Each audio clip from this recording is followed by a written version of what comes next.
नमस्कार विद्यार्थियों, आज हम द्वितीय वर्ष संस्कृत के पाठ्यक्रम में स्थित सुकनासोपदेश पढ़ने जा रहे हैं। सुकनासोपदेश महाकवि बाणभट्ट की गद्य रचना है। थोड़ी सी कठिन है क्योंकि यह समासात्मक है, समासात्मक शैली में लिखी हुई है और आप लोगों ने इससे पहले पढ़ा नहीं है, लेकिन हम अभ्यास करते रहेंगे, पढ़ते रहेंगे तो यह हमें निश्चित रूप से समझ में आ जाएगी। गद्यांश प्रारंभ करती हूँ।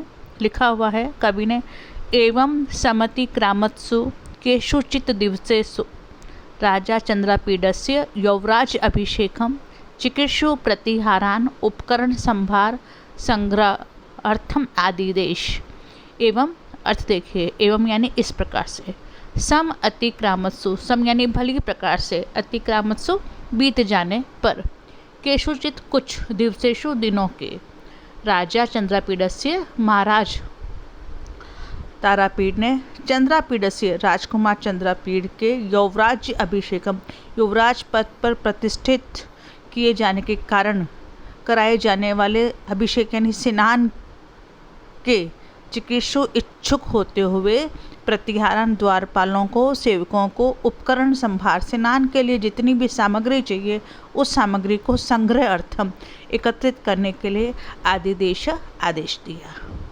अर्थ इस प्रकार से है, एवं यानी इस प्रकार से, समति क्रामत्सु केषुचित दिवसेषु, कुछ दिनों के व्यतीत हो जाने के पश्चात राजा तारापीड ने चंद्रापीडस्य अपने पुत्र चंद्रापीड को यौवराज अभिषेकम युवराज पद पर प्रतिष्ठित करने के लिए कराए जाने वाले स्नान की चिकित्सु इच्छा करते हुए प्रतिहारन अपने द्वारपालों को उपकरण संभार, स्नान के लिए, अभिषेक के लिए जितनी भी सामग्री चाहिए उसका संग्रह करने के लिए आदेश दिया।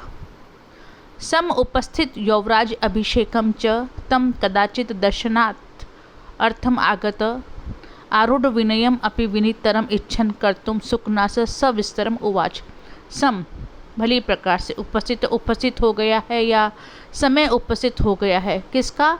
यौवराज अभिषेकम, युवराज पद पर आसीन होने के लिए किए जाने वाले अभिषेक का, स्नान का, अर्थात जिसके शीघ्र ही युवराज पद पर आसीन किए जाने हेतु किए जाने वाले अभिषेक का समय उपस्थित हो गया है, ऐसे उस चंद्रापीड ने कदाचित किसी दिन दर्शन के लिए आगतम आए हुए, आरूढ़ विनयम पूर्ण विनय से युक्त भी, विनीतरम और अधिक विनीत करने की इच्छा वाले, कर्तुम करने के लिए, सुकनास महाराज तारापीड के प्रमुख अमात्य अर्थात मंत्री सुकनास ने सविस्तरम उवाच विस्तार पूर्वक इस प्रकार से कहा। फिर से देखते हैं। सम यानी भली प्रकार से, उपस्थित हो गया है या जिसके स्नान का, यौवराज अभिषेकम जिसके युवराज पद पर प्रतिष्ठित करने के लिए अभिषेक यानी स्नान का समय उपस्थित हो गया है, ऐसे उस राजकुमार चंद्रापीड ने कदाचित किसी दिन दर्शन अर्थम आगत, देखने के लिए, मिलने के लिए, दर्शन के लिए आए हुए, आरूढ़ विनयम अपनी पूर्ण विनय युक्त को भी, विनीतरम और अधिक नम्रता युक्त करने की कर्तुम इच्छा वाले, सुकनास महाराज तारापीड के प्रमुख अमात्य मंत्री सुकनास ने सविस्तरम उवाच विस्तार पूर्वक कहा। इसलिए हमारे इस ग्रंथ का नाम सुकनासोपदेश माना जाता है, क्योंकि राजकुमार चंद्रापीड को यह समस्त उपदेश राजा तारापीड के प्रमुख मंत्री सुकनास ने दिया है। अर्थ देख सकते हैं। सम उपस्थित यौवराज अभिषेकम च, जिसका यौवराज शीघ्र ही होने वाला है, यौवराज पद पर आसीन होने के लिए अभिषेक शीघ्र ही होने वाला है, ऐसे राजकुमार चंद्रापीड कदाचित जब किसी समय सुकनास के पास दर्शन अर्थम आगत, दर्शन के लिए गए या दर्शन के लिए पहुँचे, तो उस अमात्य ने विनयम अपि आरूढ़म, पहले से ही विनम्र राजकुमार को विनीतरम और अधिक विनीत करने की इच्छा से विस्तार पूर्वक इस प्रकार से कहा।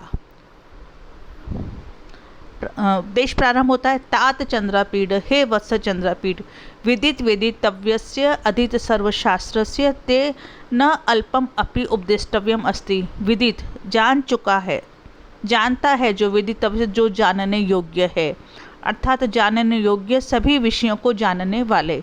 विदित यानी जानने वाले, वेदितव्य से जानने योग्य सभी विषयों को। तो पूरा अर्थ क्या हुआ? विदित वेदितव्य से अर्थात जानने योग्य विषयों के जानने वाले, अधीत सर्वशास्त्र से और सभी शास्त्रों का अध्ययन करने वाले, ऐसे ते आपके लिए न नहीं है, अल्पम अपि थोड़ा सा भी, उपदेष्टव्य उपदेश देने योग्य, अर्थात हे पुत्र चंद्रापीड, आप जानने योग्य सभी विषयों को जानते हैं।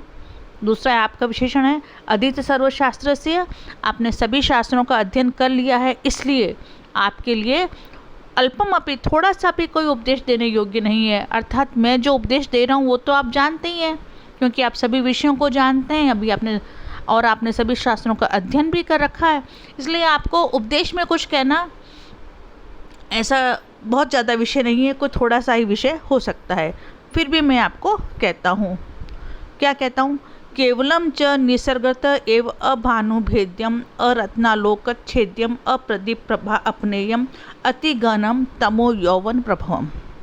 सुकनासोपदेश में प्रमुख अमात्य सुकनास ने युवा अवस्था को केंद्र में रखकर ही अपना उपदेश दिया है। जब हम युवा होते हैं या जब कोई युवा होता है तो उसके समझ किस किस प्रकार की कठिनाई आ जाती है या किस प्रकार के विषय आ जाते हैं, किस किस प्रकार की असंगतियां आ जाती है, जिससे वो अपना विनष्ट कर सकता है, अपना नाश कर सकता है मानसिक रूप से। इसलिए सुकनास कह रहे हैं केवलम च, केवल तुम्हें, क्योंकि उन्होंने पहले कहा है कि न अल्पम अपि उपदेष्टव्यम अस्ति, कि तुम्हें कुछ बताने के लिए थोड़ा सा भी नहीं है, लेकिन नहीं अर्थात तुम्हें सब कुछ जानता है, लेकिन फिर भी मैं केवल मात्र इतना ही बता रहा हूँ। क्या बता रहा हूँ? निसर्गतः स्वाभाविक रूप से ही। एव यानी ही, यहाँ पे गौर कीजिए, एवा भानु है तो एव के साथ में अ लगा है। एव यानी ही, अ यानी नहीं, अ का अर्थ यहाँ पे नहीं है।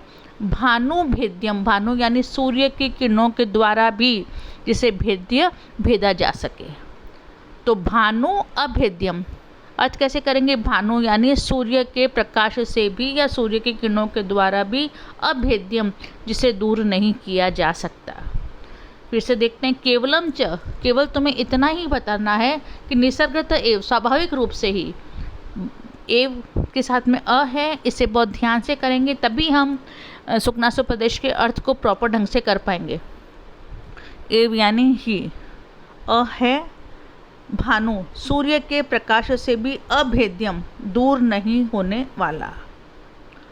फिर से अ आया, अ रत्ना आलोक, अगर कुछ चीज़ दिख नहीं रही है तो रत्नों की चमक में, मणियों की चमक में, अगर किसी कक्ष में बहुत सारे रत्न रखे हुए हैं तो उनकी चमक से दूसरी चीज़ें भी हमें दिखने लग जाती है। लेकिन ये जो युवा अवस्था में क्या होता है? रत्ना आलोक, रत्नों की चमक से, मणियों के प्रकाश से, मणियों की कांति से भी अछेद्यम, जो नहीं मिटने वाला है, ऐसा। फिर से आया अप्रदीप प्रभा अपने, या प्रदीप यानी दीपक की प्रभा, चमक से या दीपक की लौ से भी अपनेयम, अपने में यानी दूर करने वाला, अपनेयम यानी जिसे दूर नहीं किया जा सकता है, ऐसा। अति गहनम अत्यधिक गहन, तमो यौवन प्रभवम, तम यानी अंधकार होता है, यौवन प्रभवम युवा अवस्था से उत्पन्न। जब मनुष्य युवा अवस्था में होता है तब यौवन प्रभवम, युवा अवस्था से उत्पन्न या युवा अवस्था में होने के कारण उत्पन्न होने वाला तम, जो अंधकार होता है, वो अति गहनम, इतना अधिक गहरा होता है। उसके बारे में वर्णन बता रहे हैं कि अगर हमारे समक्ष अति गहनम तम, अत्यधिक गहरा, घना, सघन अंधकार है तो वह भानु, सूर्य की किरणों से भेद्यम, दूर हो सकता है, लेकिन वह अंधकार जो युवा अवस्था के कारण है, वह अंधकार इतना सघन घना होता है कि भानु, सूर्य की किरणों से भी अभेद्यम, उसे दूर नहीं किया जा सकता।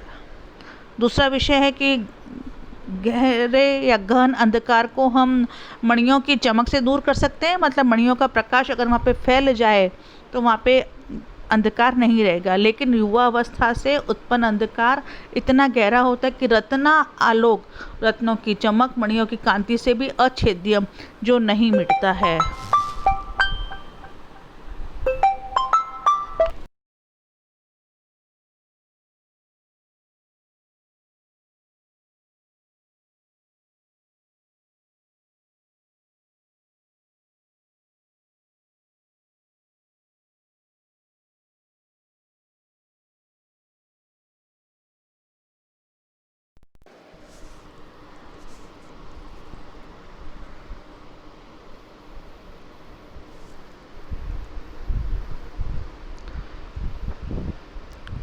गहन अंधकार के बारे में फिर से बात करें, सामान्यतः जो अंधकार होता है वह दीपक की चमक से भी दूर हो सकता है, किंतु यौवन प्रभवम, युवावस्था से उत्पन्न होने वाला अंधकार इतना घना होता है कि वह प्रदीप प्रभा, दीपक की लौ या दीपक की ज्योति से भी अअपनेयम, दूर करने वाला नहीं होता।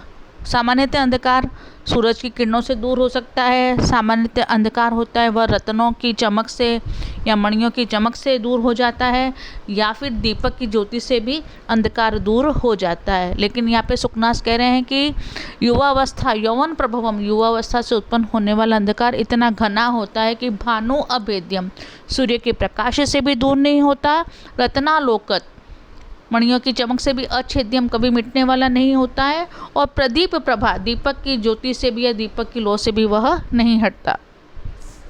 इति।